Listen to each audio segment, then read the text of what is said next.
Hi, I'm James Schofield, the creator of this podcast, Behind the Bottom Line. Business isn't really about numbers, it's about people. Behind the Bottom Line is a collection of the funny, sad, and frankly weird events that I've experienced in business, and which I turned into stories for various magazines. In each episode, I tell you a little bit about the real-life background that inspired me, and then I read you the story itself. So let's find out about today's story, Full Moon. Full Moon is only the second story that I wrote for Business Spotlight, and it's actually one of my favourites. And it tells the story of Nick Samuel, who is a human resources director for a company called Topfood plc.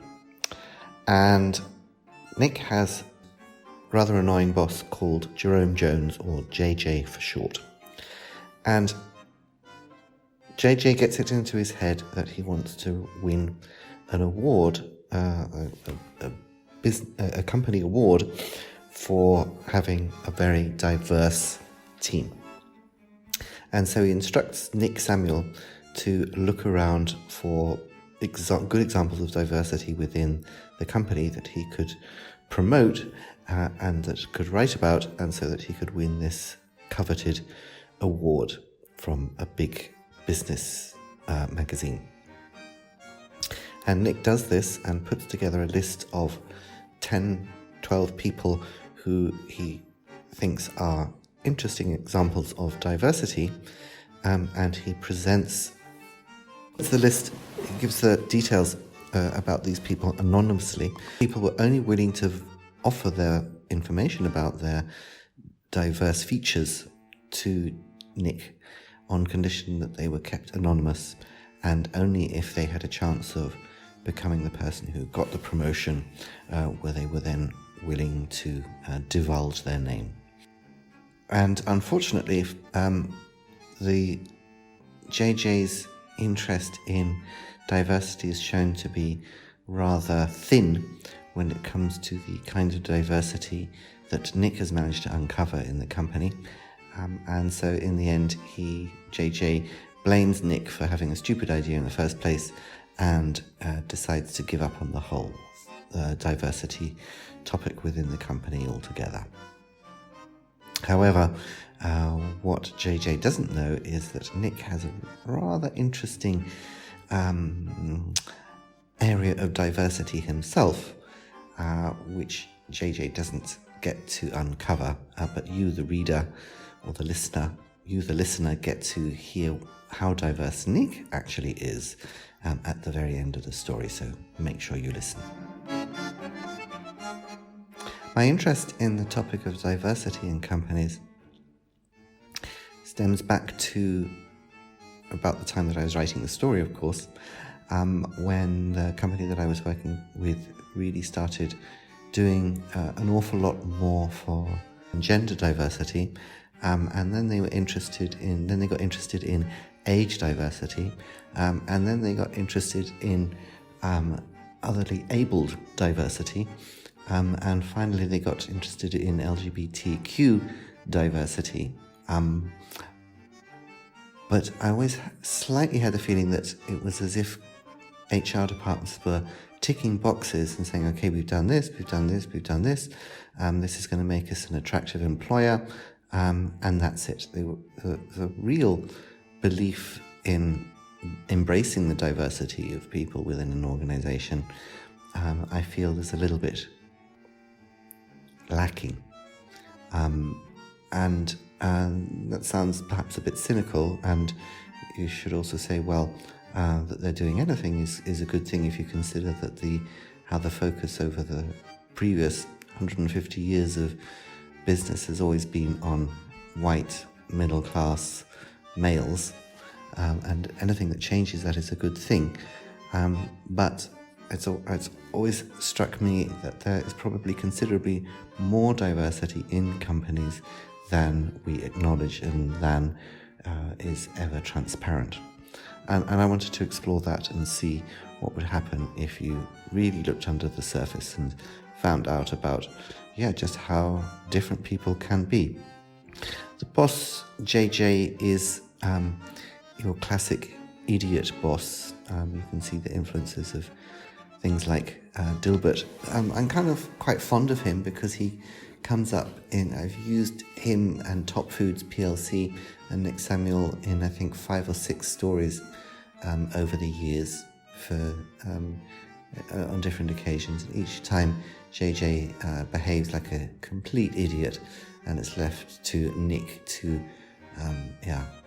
get him out of trouble again, or deal with the situation that JJ has caused. And so I have to admit, I kind of identify myself with Nick Samuel quite a lot, and JJ is basically every stupid boss who any of us have ever worked with. I hope you like the story, and I hope that you will like to meet up with Nick Samuel and JJ and Topfoods PLC in future episodes of Behind the Bottom Line. So that's enough introduction. Let's now turn to the story. Full Moon. Nick Samuel was 48, married to Claire, had 2 nice children at an expensive private school, and was worried that he was about to lose the job that paid for them all. He was the Human Resources Director for Topfoods PLC and normally enjoyed his work. Until the day the Chief Executive Officer for Topfoods, Jerome Jones, or JJ as he was called, discovered diversity. Diversity? Asked Nick when JJ called him into his office. Yes, Nick. Do all people in this company have equal opportunities for promotion, or is it only white middle-class males like you?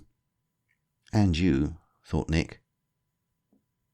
He pointed out that 45% of Topfoods managers were women, 32% were from ethnic minorities, and that the offices and factories had all recently been redesigned to allow wheelchair access.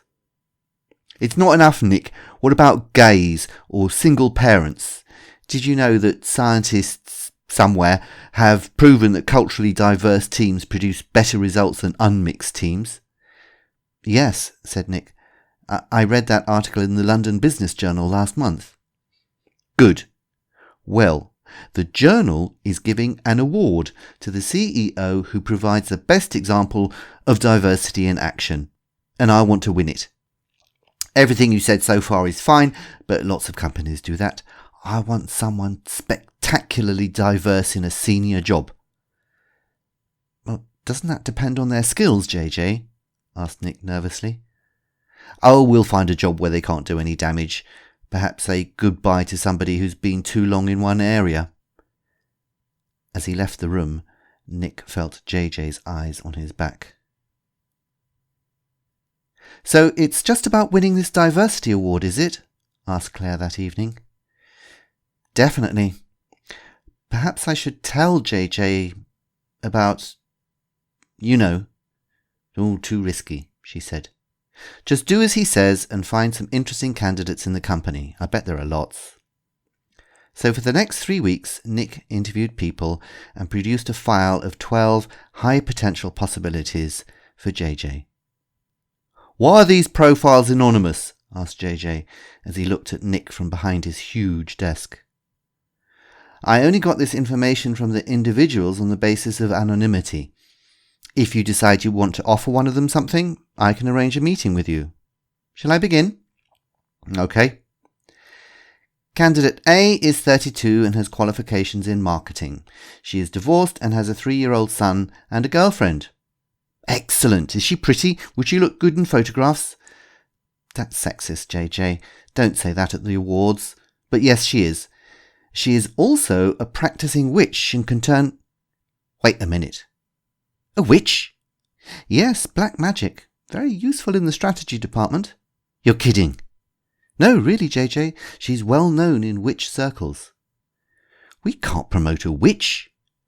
Well, it makes her very diverse. I'm not interested in weird diverse, Nick. I want award-winning diverse. What about the next one? Candidate B is a 28-year-old junior accountant who went partially deaf 3 years ago. Good so far.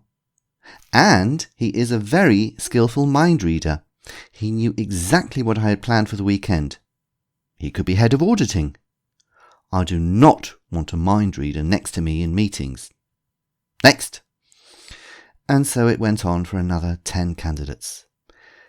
There were 4 who communicated with ghosts, 3 who could move furniture with their thoughts, 2 more mind readers, and 1 genuine zombie.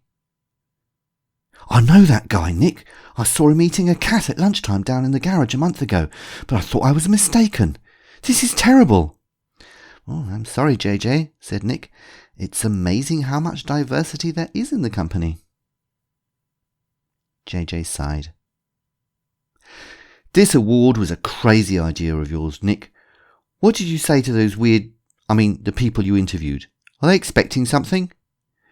No, I just said that we might promote somebody on the basis of their special skills. Okay, let's forget about this and destroy that information. If the newspapers... Nick went home early that evening. You were right, of course, he said to Claire over supper. Lucky I didn't say anything about, my special feature. Claire laughed. Don't forget the time. The moon will be out soon.